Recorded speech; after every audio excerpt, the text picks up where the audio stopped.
because one thing I observe about the dynamic between men and women that people trend towards, regardless of culture, this happens east, west, everywhere, is that I think most men have a deep-seated belief that women are crazy. And in the sort of conservative sense, it's like, you be quiet, your mind doesn't work properly. Mm-hmm. And in the liberal sense, it's like, I'm just going to say yes to whatever you say because I kind of want something from you, and it's not worth arguing with you. Why? Because I think you're crazy. The same way that the chauvinist does. And I think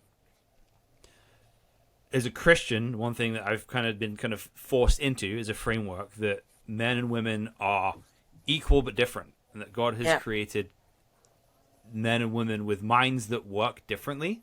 We have things to learn from each other, and either being, dominant, assertive, and squashing someone else's voice, but also, yes, honey, you're right, kind of masculinity are both two sides of the same coin. And men and women need to be able to have serious relational engagement where they're actually trying to communicate, not taking shortcuts for that.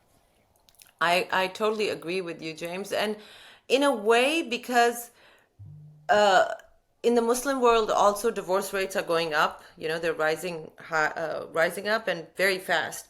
So when there is pain, people are more attracted towards finding a solution. They're more agreeable towards finding a solution, and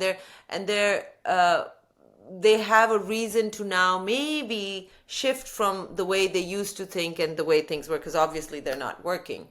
So absolutely, we are different for sure. Women are more emotional, and that's not necessarily a bad thing. In some cases, it's a really good thing. And learning to understand your partners, because in some cases the man will be more emotional and sometimes women are more stoic, but really learning to understand how to communicate with your partner, remembering that this relationship, this marriage, is about that sakina that Qur'an promises, that you can have this bliss on earth. It is only possible through this relationship.